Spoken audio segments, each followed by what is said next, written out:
Free Harry Eisman, the story of America's youngest political prisoner and the Young Pioneers campaign for his release. Today, I'm going to tell you what I think is an intriguing story about an immigrant Jewish schoolboy in the Bronx in the late 1920s. How did a 15-year-old boy attend the 1931 May Day celebrations in Moscow after receiving a 6-year sentence at a Manhattan children's court 13 months prior? This is the unusual story of Harry Eisman, alumni of Junior High School 61 The Bronx, and recipient of the Soviet Order of the Red Star. This is not just a story about one schoolboy. It is a case study of the activities of the Young Pioneers of America, the group he was a part of. This is an underappreciated incident in the story of American anti-communism a decade after the first Red Scare. I am also going to make the case that it was childhood and legal minority that fundamentally altered the dynamics at play, allowing the YPA and Eisman to achieve what they did. The YPA has rarely been considered beyond Paul Mishler's 1999 monograph, Raising Reds. Mishler offers breadth, looking at New York, California, and most places in between. His analysis is centered on American communists' desire to create cultural environments for their children. And as he writes in his introduction, he was not concerned with the YPA's successes or failures, or the children's perspectives. I am trying to put together an in-depth study of the YPA's activities in New York City. I focus on their most notable successes, and I privilege the children's perspectives, making use of their writings and records of their utterances. Meet Harry, the central figure in this story. As my PhD supervisor Joe Street has learnedly pointed out to me, he could have made a decent David Miliband impersonator. Harry was born in December 1913 in disputed territory on the borders of Romania and Russia. He was orphaned at the age of 8 and sent to live with an older sibling in New York. This eldest brother wanted little to do with Harry or his younger sister, who recalled them being housed, fed, and then left to bring themselves up. By the age of 11, Harry was a member of the YPA, and his name appeared in the Daily Worker for the first time in 1926, listed for selling a high number of subscriptions. Eisman began writing columns for the YPA's periodicals, Young Comrade and Young Pioneer. In these early columns, he reported from picket lines. He was first picked up by school truancy officers at a greengrocer's strike. This, of course, was one power that the state had over children, and truancy officers were known to watch workers and political demonstrations for attendees who should actually have been at school.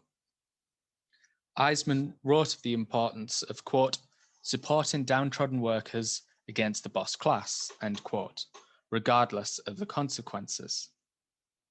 2 weeks later, he received probation after being arrested, quote, causing an unholy disturbance at a dressmaker's strike, end quote.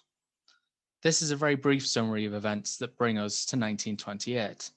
Eisman has settled in New York and has become involved with the YPA and has made his first of many appearances at Manhattan Children's Court. So, who were the Young Pioneers? The YPA was a children's club affiliated to the Communist Party USA that operated between 1922 and 1934 before being absorbed into the Young Communist League. They operated nationwide, but were strongest in northeastern industrial cities. Membership was predominantly Finnish American, except in New York City, where it comprised mainly of Eastern European Jewish immigrants. The YPA offered unsegregated, affordable leisure activities. Leslie Boyd, an African-American former Boy Scout, wrote of his defection to the YPA in Young Pioneer, summarizing, quote, with the Scouts, I am not permitted to be with the other children. At Pioneer Camp, we are all together, and I know they are really my friends, end quote. There were notable minorities of Black and Native American members. Not all of those who joined did so as fully fledged communists. The YPA hoped to be a group for American workers' children too, holding meetings and publishing in English, despite the majority of members being Yiddish or Finnish speakers. To this end, they held summer camps, like the one Boyd wrote of, and entered local swimming, basketball, and baseball leagues. YPA members aged between 7 and 17, their structure was similar to that of the Boy Scouts, with local troops established around schools or neighbourhoods. Meeting places included the halls of the Slavic Workers' Union or the United Workers' Union. Young adults from the Young Communist League facilitated activities, but the idea was for the YPA to be as independent as possible. The National Pioneer Bureau, which oversaw strategy, comprised of children. This reflected the issues they campaigned on, focusing on the unionising of child street vendors, better quality school lunches, and protesting religious teachings in school. One of the YPA's tactics that worried authorities was its school-based organising and recruitment. There was a level of hysteria about Red influence in schools, and any incidents were subject to sensationalised reporting. Together with Bernard Kaplan, Harry Eisman established a so-called Lenin unit at his school, Bronx Junior High 61. They operated for 3 terms undetected and recruited 50 members to the Bronx and Brooklyn YPA branches. They distributed a regular mimeographed pamphlet they entitled Young Spark. A copy being discovered is what landed them in trouble. The New York Times would describe it as, quote, fiery communistic literature, end quote. Eisman and Kaplan's suspensions were reported by newspapers across New York, New Jersey, Connecticut, and Maryland. Young Spark reiterated the YPA's platform. Republicans and Democrats are described as the parties of the bosses. Readers are asked if the 3.5 million child workers in America enjoy the prosperity they, quote, like to shout about, end quote. It is interesting to think about the material demands made. No religious teachings, a separation of church and state is not on paper anti-American. Free hot cafeteria lunches and clothes for children? Again, not really controversial. Congressional investigations into un-American propaganda named Eisman as the head of the agitation, responsible for 3,500 children at various schools being reached by Red propaganda. Principal of School 89, Alfred Rado, testified as his students possessed pamphlets, quote, making socialistic demands and advocating for the overthrow of the American government, end quote. Eisman denied none of this. He wrote a Young Comrade article telling others how they too could set up similar initiatives in their schools. He complained to the district superintendent about his suspension on the basis that a patriotic American flag club was permitted in school, but his club was not. Eisman's good school record of winning composition prizes was not enough to save him, and he was expelled. Eisman, Kaplan, and their YPA division leader, 14-year-old schoolgirl Jessie Tate, held a rally at 1400 Boston Road to protest his punishment.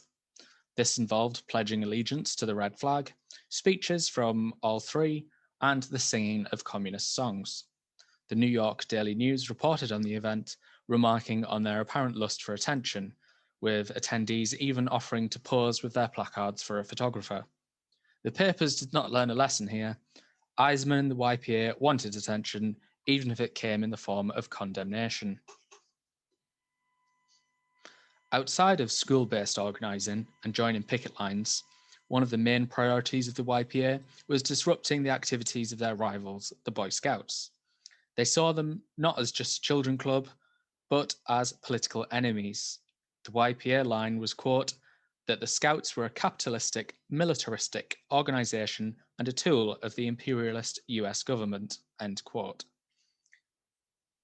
The New York Herald Tribune reported that, quote, youthful communists are falling upon the Scouts when the latter are alone, tearing their uniforms and committing other acts of violence, end quote.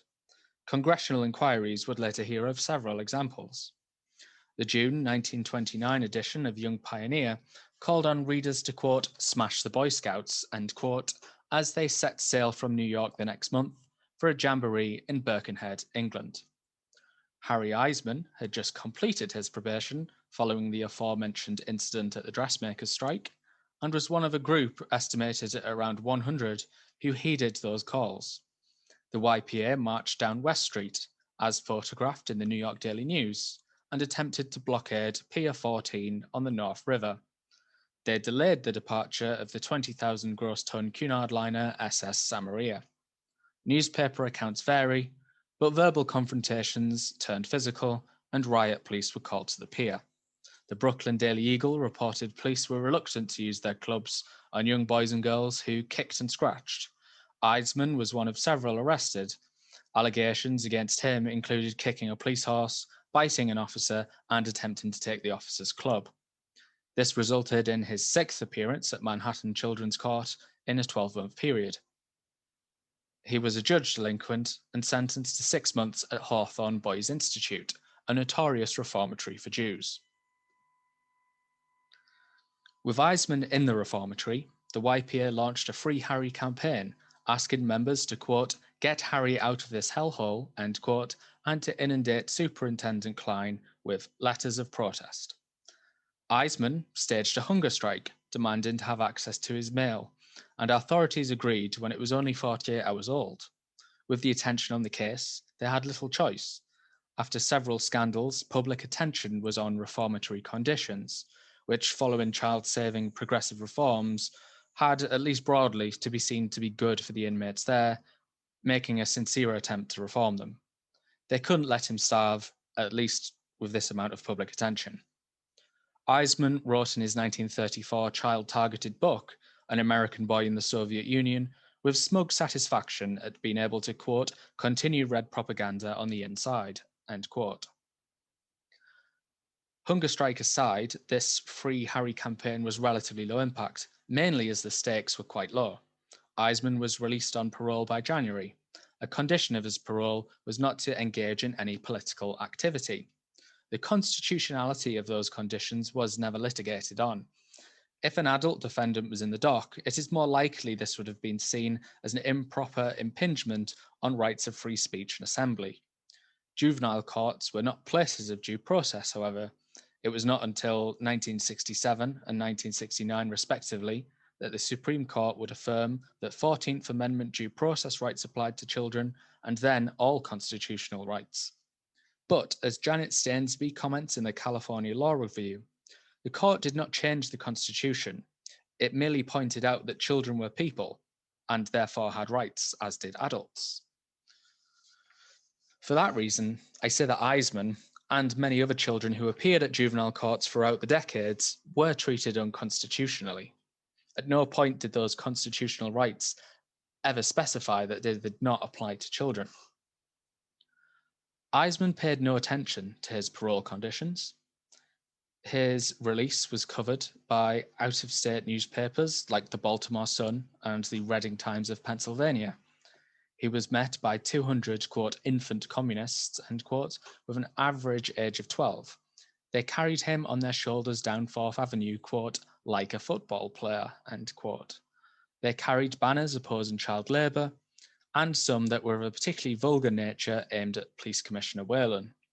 Eisman then delivered a speech out of a window at Communist Party headquarters in Union Square, whipping up the crowd with an incendiary style, referencing the treatment of textile strikers in New Bedford and the police shooting of a communist vegetable clerk. 2 passing officers attempted to disperse this unpermitted gathering. According to the Baltimore Sun, lollipop-chewing pioneers weighing between 50 and 100 pounds bared their fingernails and clamoured upon the officers. A riot call went out, and it took 38 additional officers to restore order. Eisman escaped, but was picked up at another subsequent demonstration he attended and was sent back to Hawthorne 39 days after his release. This time, he was sentenced to 6 years and would not be released until he turned 21. At that point, he could be deported. With the US considering him Romanian, this was a potential problem. It is wrongly claimed in the 2014 book Little Red Scares, Anti-Communism and Political Repression in the United States, 1921 to 46, that Eisman served that 6-year sentence. as well as being plain wrong, this is a big omission of a notable young communist success, not told in a book that is apparently about anti-communism and political repression.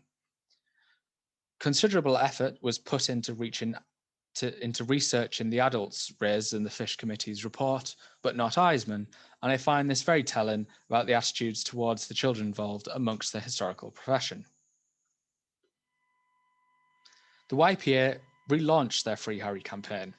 This time they had more time. The Civil Liberties Union dubbed Eisman America's youngest political prisoner. This was exploited and altered to saving America's youngest political prisoner. Plans to deport Eisman to Romania, where he would, quote, almost certainly be killed by fascists, end quote, spurred YPA members into action. Eisman's opponents were therefore thus recast, not as just anti-communist, but as pro-fascist, even pro-child murder. Violent protests involving hundreds of YPA members in New York, Philadelphia, and Chicago occurred. In New York, Fifth Avenue was blocked for 5 hours. A policeman's nose was broken by an 11-year-old boy who was arrested along with 8 others. In Chicago, 12 girls and 4 boys were arrested for staging a sit-in at the Board of Education building. The YPA also secured support from larger, adult-run, sympathetic organizations. The Union of the Unemployed met that summer in Chicago, and one of their agreed slogans was to campaign for the immediate, unconditional release of Harry Eisman.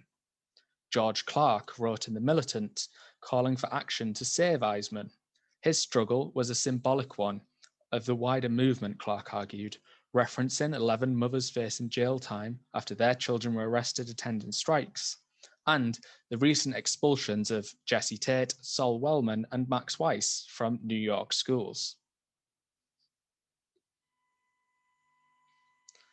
The game changer in the reinvigorated Free Harry campaign was securing support from the Soviet Union. Eisman had been intending to attend the First International Children's Congress at Moscow. His return to Hawthorne dashed those plans. However, rather than replace him in their delegation, the other YPA delegate, Leslie Boyd, made a show of Eisman's empty chair. This was undeniably a masterstroke. The Congress reacted by electing Eisman their honorary president and resolved to work for his cause as a communist child oppressed by the American government. The keynote speaker, Soviet education minister and Lenin's widow, Nadezhda Krupskaya, became aware of Eisman's case. Under her direction, the National Pioneer Bureau in the Soviet Union offered to host Eisman.